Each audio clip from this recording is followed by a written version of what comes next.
सम्मान्य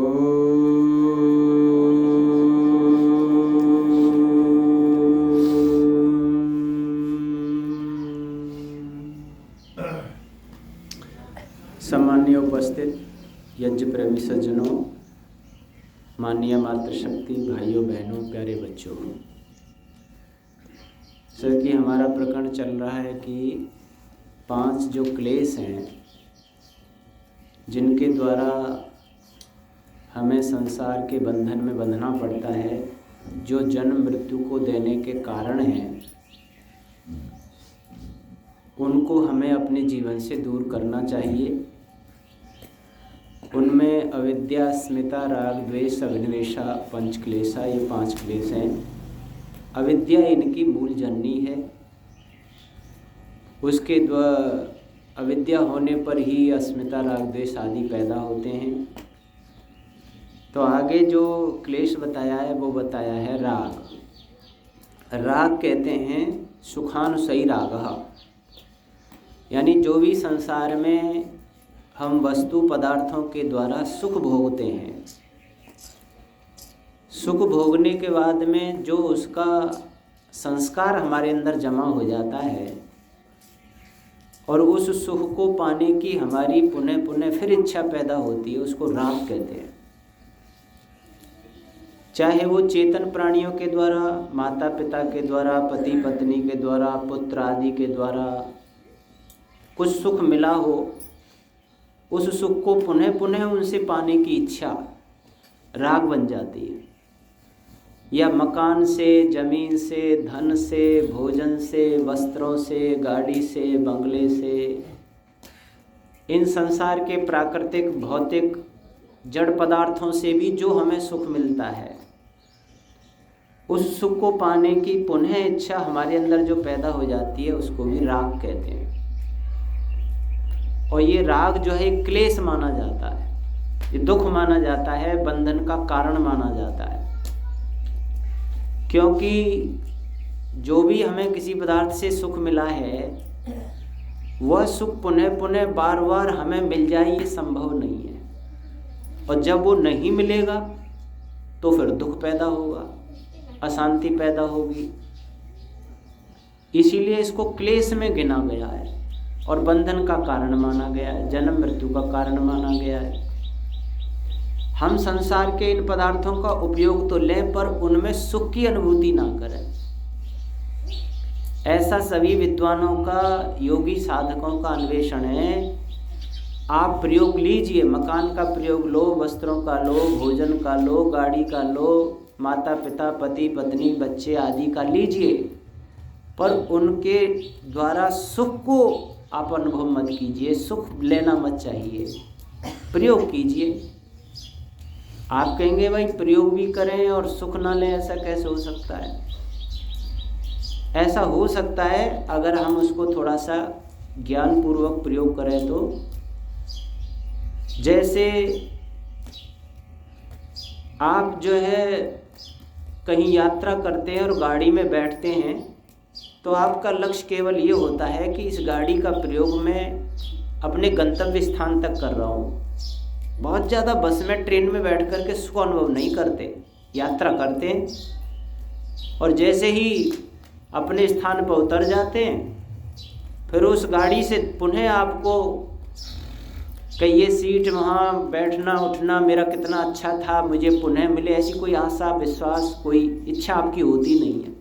प्रयोग करते हैं लेकिन राग पैदा नहीं करते, उससे सुख नहीं लेते, यात्रा करते।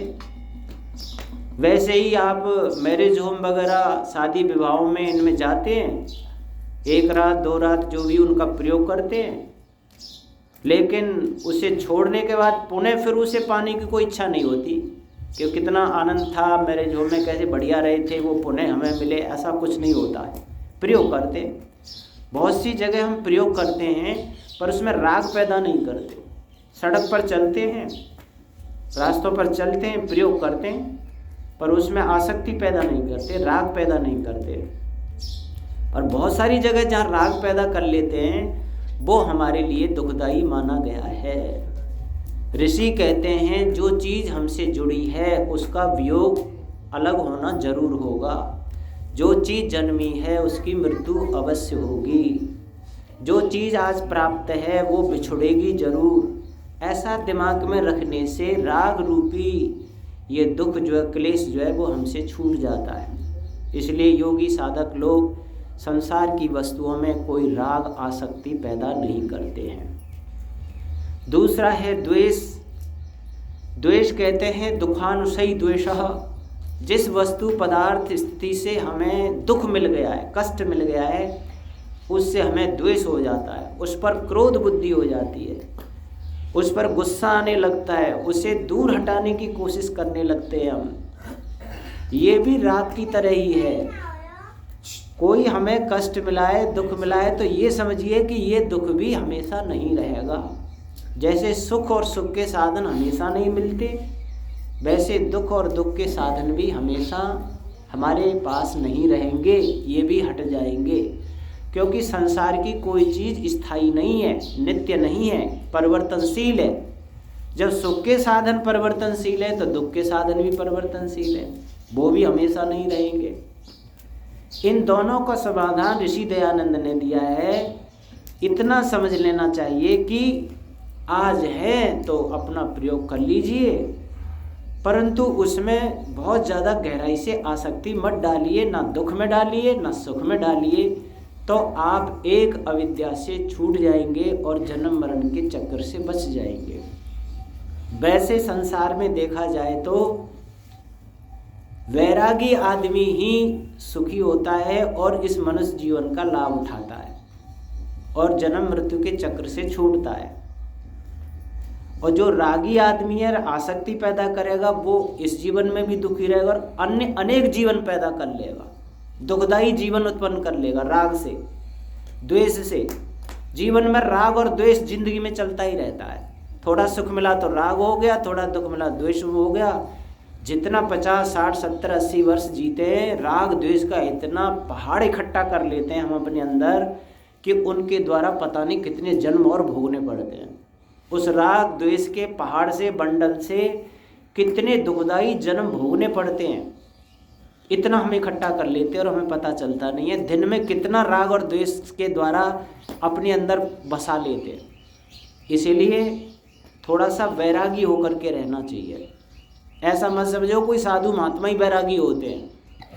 वैराग्य प्राप्त तो एक विद्यार्थी भी कर सकता है, एक गृहस्थ भी कर सकता है। गृहस्थ में रहते हुए भी आप वैराग्य में जी सकते हैं।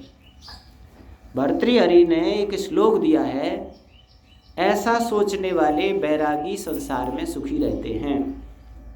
दुनिया के हर पदार्थ में भर्तृहरि जी ने दुख देखा है, भय देखा है, चिंता देखी है, टेंशन देखी है, परेशानी देखी है, इसलिए वो उनसे अलग रहने की बात कहते हैं। वो कहते हैं भोगे रोग भयम कुले चित भयम वित्ते नरपालाद भयम मौने दैन्य भयम बले रिपु भयम रूपे जराया भयम शास्त्रे वाद भयम गुणे खल भयम काये कर्तांताद भयम सर्वम वस्तु भयान्वितम भुविनृणाम वैराग्यमेवा भयम। संसार की हर वस्तु भय दे रही है, दुख दे रही है, टेंशन दे रही है, परेशानी दे रही है। कहते हैं भोगे रोग भयम, जो हम भोगते हैं, रूप का भोगते हैं। भोग का मतलब भोजन खाते हैं यही नहीं होता। आँखों से रूप का भोग भोगते हैं, नासिका से गंध का भोगते हैं, कानों से रस संगीत का भोगते हैं, स्पर्श इंद्री से भोगते हैं, रसना रसेंद्री से रसों का स्वाद लेते हैं। पांचों इंद्रियों के विषयों का जो भोग मनुष्य भोग रहा है, परिणाम में वो रोग देने वाले हैं। आप कितना भी बादाम, छुआरे, किशमिश, रबड़ी, मलाई, रसगुल्ले, इमरती, गुलाब जामुन, बर्फ़ी, समोसा, कचौड़ी, भल्ले, चाउमीन, बर्गर, पिज्ज़ा कुछ भी खाओ, अंत में उनका परिणाम रोग ही होगा। ये शरीर में रोग कहाँ से आते हैं? भोगने से ही तो आते हैं। आप भोगते तो इसलिए हो कि हम बलवान हो जाएंगे, पुष्ट हो जाएंगे, लंबी आयु होगी, स्वस्थ रहेंगे, और उन्हीं के भोगने से फिर बीमारियाँ आ जाती हैं, अनेकों बीमारियाँ लग जाती हैं। भोगे रोग भयम। और एक मनुष्य ऐसा प्राणी है, भोगने से रोगी होता है और फिर भोगने की प्रबल इच्छा बना लेता है।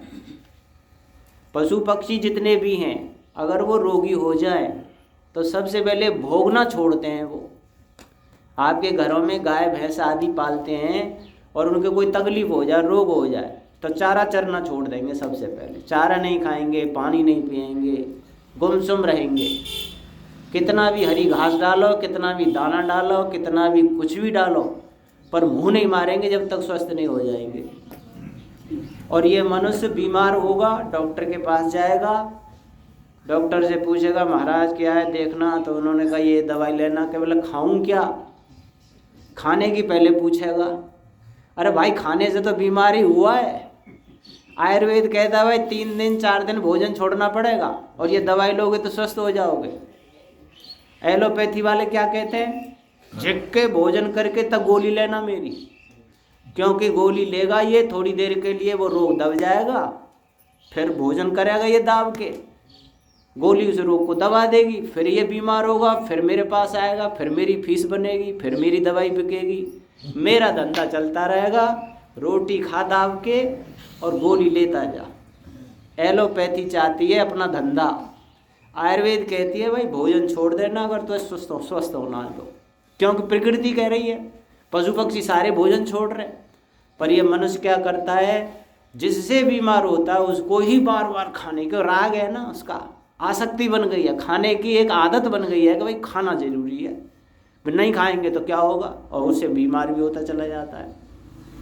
और बफर मिल जाए तो ये ठिकाना ही नहीं है, गरम है फिर ठंडा, फिर गरम, फिर खट्टा, फिर दूध, और कुछ भी आ जाए, जितना भी सब स्टाइल हैं उन पैसे सब पे हाथ नहीं मार देगा तब तक तो चैन ही नहीं पड़ेगा धनी को।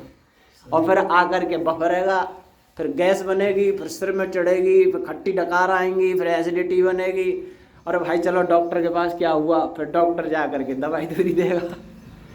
तो इतना आदमी का आसक्ति बन जाती है खाने पीने में। इसलिए भर्तृहरि कहते हैं ज़्यादा आसक्त मत हो, जीवन गाड़ी चलाने लायक खा लो, अपनी प्रकृति को देख लो, शरीर का स्वभाव कैसा है, ठंडा पसंद, ठंडा इसको सूट करता है कि गर्म करता है, खट्टा करता है कि मीठा करता है, प्रकृति को पढ़ के इसमें डालो तेल। और तुम प्रकृति को पढ़ नहीं रहे हो, डाले चले जा रहे हो, तो रोग होने का भय है। भोगे रोग भयम कुले चित भयम। और जो कुलवान हो जाते हैं, भाई मेरा कुल खानदान बहुत ऊंचा है, उसके पतित होने का भय बना रहता है। कहीं बेटा बेटी का पैर ना फिसल जाए, कहीं कोई झगड़ा ना हो जाए, कहीं कोई और बात ना हो जाए, कहीं दाग ना लग जाए कुल पे, ये हमेशा भय बना रहता है। कुले चित भयम वित्ते नृपालाद भयम। और धनवान हो जाएं तो फिर धन के छिनने का भय रहता है, चोर बदमाशों का भय रहता है, राजा के टैक्स का भय रहता है।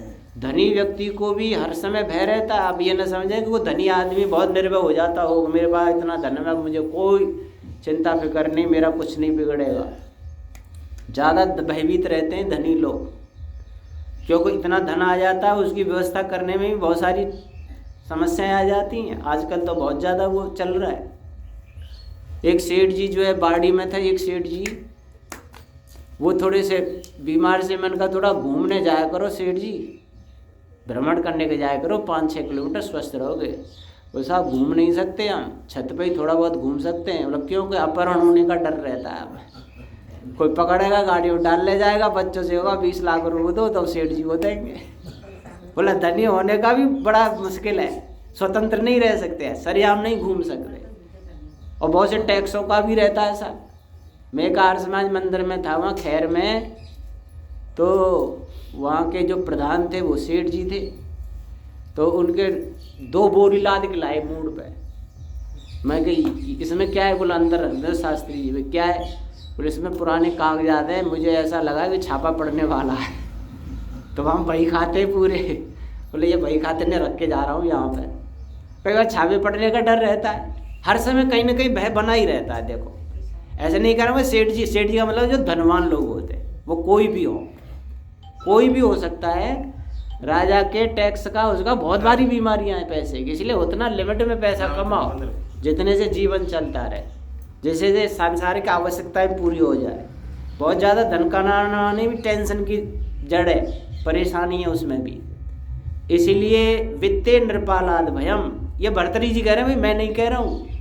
भर्तृहरि जी बहुत पहले कह गए, आज से दिन कितने वर्षों, हजारों वर्ष पहले हुए भर्तृहरि, वो लिख गए इस बात को कि भाई धनवान होने पर भी राजा के छीनने का या और किसी उसका भय बना ही रहता है। मौने दैन्य भयम, और मौन हो जाए आदमी तो दीनता का भय रहता है। दो आदमियों में बहस हो रही हो, वैसे ये कहा जाता है मौने कलहो नास्ति। दो आदमी में झगड़ा हो रहा है और एक आदमी मौन साध ले तो कलह वहीं खत्म हो जाएगी, झगड़ा बंद हो जाएगा। पर मौन होगा नहीं, क्योंकि वहाँ में दीनता का भय रहता है। भाई मैं चुप हो गया तो ये कहेगा देख मेरे सामने बोल नहीं पाया, उसकी हिम्मत क्या है जो मेरे सामने बोल जाए, ये कहेगा ये, इसीलिए तू बोल, काट इसकी बात को। इसलिए मौन रहा नहीं जाता है, क्यों? दीनता का डर रहता है। समस्या खत्म हो जाती है मौन में, झगड़ा खत्म। पर एक ही बीमारी नहीं उसे चुप होने देती है कि ये दीनहीन समझेगा, मुझे कमज़ोर समझेगा, ये अंदर भावना रहती है, इसीलिए वो बोलता है। बाकी मौन होने पर सास बहू में दो में झगड़ा हो रहा हो, एक मौन हो जाए, चाहे सास हो जाए चाहे बहू, तो झगड़ा खत्म। पिता पुत्र में हो रहा हो, भाई भाई में हो रहा हो, एक भाई चुप हो जा, समस्या खत्म। पर होगी नहीं, क्योंकि वहाँ अंदर जो है ना अहंकार, वो चुप नहीं होने देता है कि यार गरीब समझेगा, कमज़ोर समझेगा मुझे। तो भर्तृहरि कह रहे हैं कि मौन रहने पर दीनता का भय है। आगे चल कर का मौने दैन्य भयम बले रूप भयम, और बलवान हो जाओ तो शत्रुओं के हराने का भय रहता है। आप हम ये समझें कि बहुत बड़ा जो ताकतवर है, जैसे अमेरिका है, मानते हैं कि भाई उसके पास इतना अम्नीशन है, इतनी ताकत है, पर क्या अमेरिका को डर नहीं लगता है? वहाँ के लोगों को डर नहीं लगता है? हारने का डर लगता है। पता नहीं कोई दूसरा हमें ही परास्त कर दे, हमारी सारी बेइज्जती हो जाएगी, सारी दुनिया में धाक जमी हुई है वो सब धूमिल हो जाएगी। बलवान को भी भय बना रहता है। ऐसा माना जाता है शेर जंगल का राजा माना जाता है, शेर। परंतु जब रात्रि में शयन करता है तो गुफा के अंदर जा कर के छुप करके शयन करता है, सोता है वो। उसको भी अपने से दूसरे के बलवान का भय बना रहता है। कितने भी कोई बलवान हो उसको भी भय रहता है। इसलिए बले रिप भयम, आगे कहा है मौने दैन्य भयम बले रिप भयम रूपे रूपे जराया भयम, और सुंदर रूप में बुढ़ापे का भय रहता है। कोई आदमी रूपवान हो, सुंदर हो, तो दर्पण यूँ देखता रहता, अरे बाल सफ़ेद हो रहे हैं, अरे चेहरे ढीली पड़ गई, अब तो चमड़ी ढीली पड़ रही है भाई, अब तो बुढ़ापा आ गया। रोता रहता है, क्या करे, अब तो सब बुढ़ापा आ रहा है। उसमें बुढ़ापे का भय रहता है। जो सुंदर हो, जो जवानी के जोश में हो, उसे भी हमेशा भय रहता है किसका? बुढ़ापा जराया भयम, वृद्धावस्था का भय बना रहता है। इसलिए आदमी क्या करते हैं, बुढ़ापे को दूर करने के लिए बड़े साधन अपना में, कहीं तो क्रीम पाउडर लगा में, कुछ बाल सफ़ेद हो जाए तो पहले तो बालों को उखड़वा में, कि भाई एक आध बाल है तो भाई आप उखाड़ लेना, उसे एक आध है या मूँछों में से, यहाँ से कहीं से भी। और फिर ज़्यादा होने लग जाए तो एक पॉलिश लाते हैं, फिर पॉलिश करते हैं, सभी करते हैं पॉलिश। अब जवान से लग रहे हैं भाई, अब बुढ़ापा दूर होगा। थोड़े समय के लिए तो दूर दिखाई देता है बुढ़ापा, क्यों? काले बाल हो गए, काले बालों से ही जवानी दिखाई देगा। पर धीरे धीरे क्या होता है, नीचे से सफ़ेद, बीच में पीले पीले, लाल लाल, ऊपर काले, तिरंगा झंडा बन जाता है। अब काले बताओ पॉलिश करे कब तक करेगा?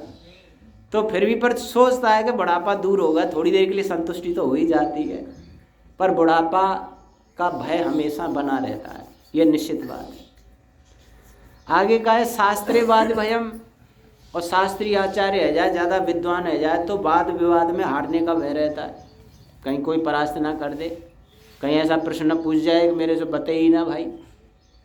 बहुत ज़्यादा ज्ञानी विद्वान जो होते हैं ना, उनको भी भय बना रहता है, कहीं कोई हरा ना दे। शास्त्रीवाद भयम गुणे खलु भयम, और गुणवान हो जाओ तो दुष्टों के दोष निकालने का भय रहता है।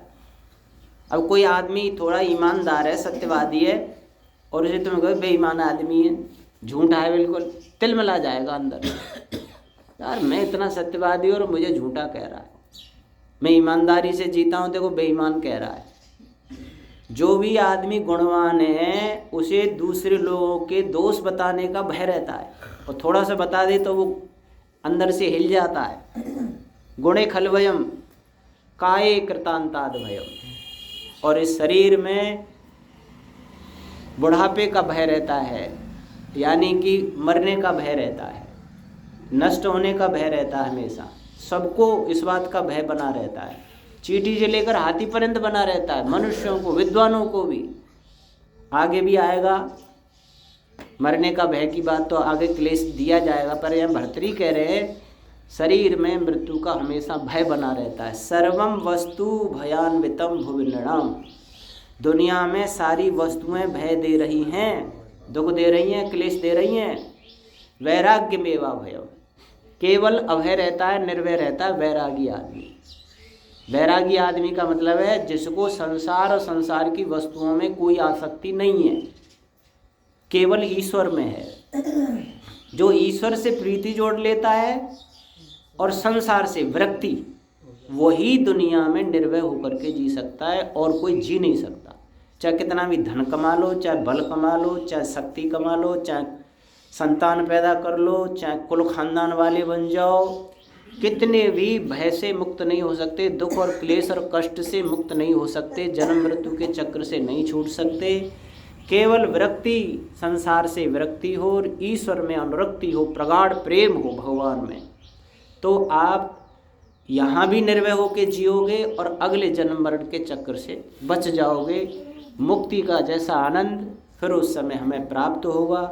इसीलिए हमें राग द्वेष रूपी थोड़े से इनसे अलग हटना चाहिए। न तो ज़्यादा आसक्ति करो, सुख मत लीजिए, और ना ज़्यादा दुखी हुईजिए। दुख होना भी एक क्लेश है। कोई कष्ट, वेदना, परेशानी आ जाती है, दुर्घटना घट जाती है, तो तैयार रहिए उसके लिए। ये तो आएंगी ही संसार में।